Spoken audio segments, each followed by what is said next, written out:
السلام عليكم ورحمة الله وبركاته. ازيكم عاملين ايه؟ يا رب دايما تكونوا كويسين وبخير. النهاردة هنعمل بقى المارجريتا بطريقة سهلة جدا. بيتزا المارجريتا اكترية الاولاد بيحبوها عامة. هنحط رشة ملح، رشة سكر، باكت خميرة فورية. هنقلبهم كويس قوي مع بعض كده على 3 كوبايات دقيق.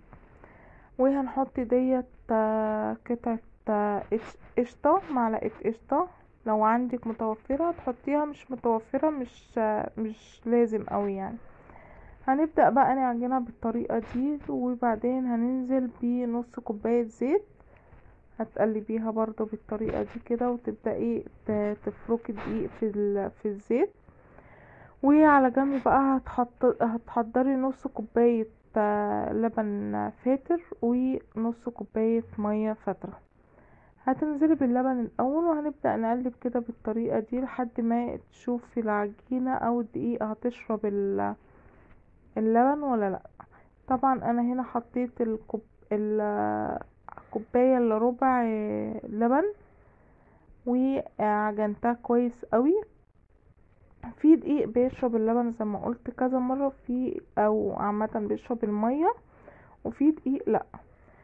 تمام. هنقعد نقلبها كده شوية، نعجن فيها شوية لحد ما تبقى لينة كده وتدينا القوام اللي احنا عاوزينه.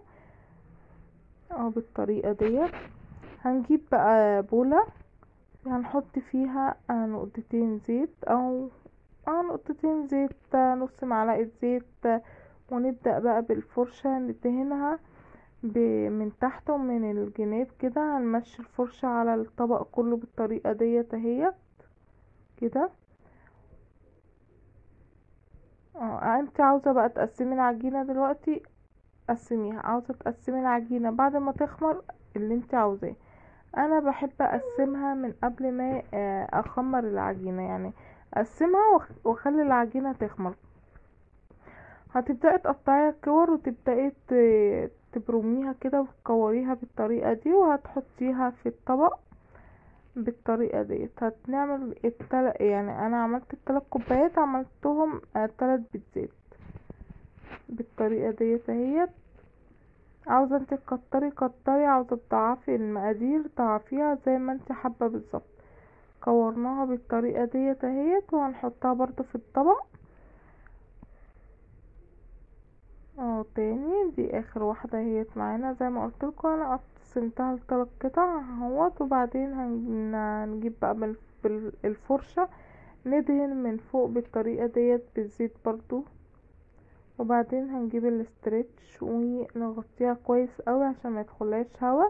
هنسيبها من ساعة لساعة ونص تخمر، لان الدنيا شتا والحاجة ما بتخمرش بسرعة. هنا طبعا هنيجي بقى نعمل اللي هو الصوص بتاع الطماطم اللي هو بتاع المارجريتا. طاسة على النار فيها زيت، هنجيب هنا هوت كده فصين توم مفرومين. هنبدأ نشوحهم بالطريقة ديت.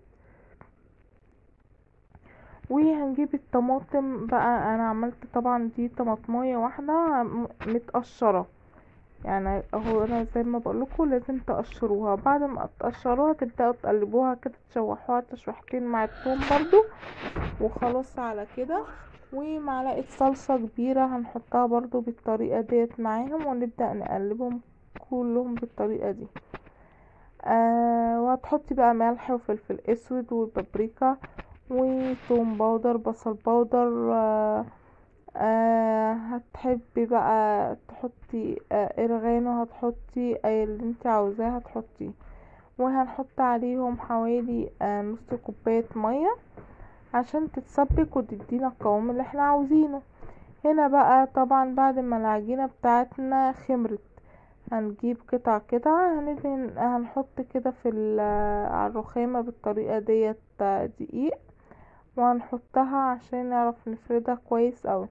هنجيب النشابة اول حاجة اللي هتفردي بيها، وبعدين هتحطي دقيق عليها بالطريقة ديت عشان العجينة ما تلزقش في النشابة.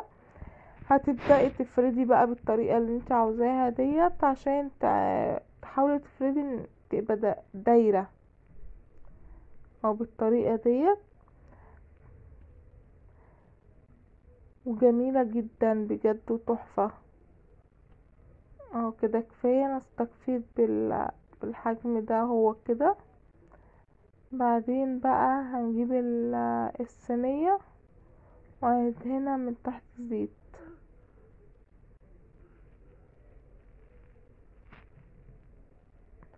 انا برضو انا لسه بكمل الفرد.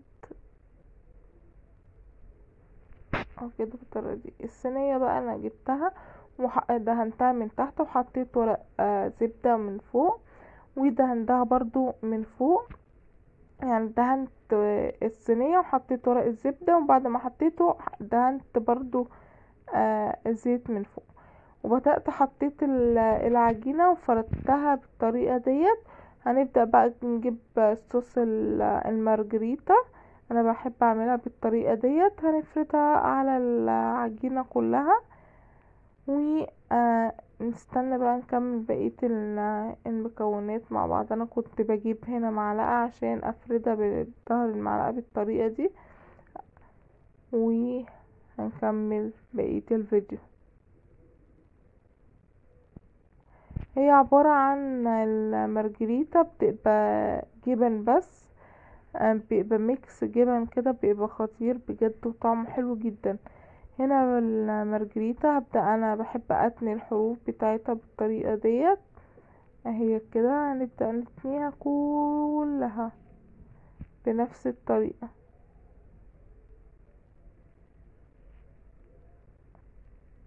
هنا بقى بعد طبعا ما عملناها كده، هو برمناها من الحروف. هنجيب بقى بقية المكونات. زي ما قلتلكوا، هي بتبقى عبارة عن اللي هو الصوص الصلصة بتاعها دوت، وجبن بقى. انا عندي هنا جبن ماكس اللي هو شيدر وموتزاريلا وجبنة رومي وحبة جبن كده حلوين. هناخدها ونحط ونبدأ نرش حبة كده حبة بالطريقة ديت اهوت، لحد ما تمليها بالجبن اهو بالطريقة دي. وبعدين هنبدأ نشغل الفرن بقى على درجة حرارة 180. طبعا هتسخنيه شوية صغيرين مش كتار، وتحطيها وتسيبيها بقى. بعد ما تستوي تطلعيها، نحطها في طبق بالطريقة دي، وهنبدأي تقطعيها وتقدميها اهو. شايفين؟ وطعمها خطير خطير خطير. الموتزاريلا اللي فيها بتتمط زي ما انتوا شايفين كده. اخد قطمة معاكم وارجع تاني طبعا اهو كده. وطعمها تحفة تحفة تحفة. يعني انا ما كنتش عاوزة اسيبها اول ما قطمت منها. هنا أنا بس اوريكم الجبنة الموتزاريلا بتتمط ازاي، لان في ناس كتيرة بتحروق الجبن ما بتحبش تتحروق على فكرة. هنا هوت هنقدمها. قطعناها بقى، عاوزة تقطعها 4 8 اللي انت عاوزاه.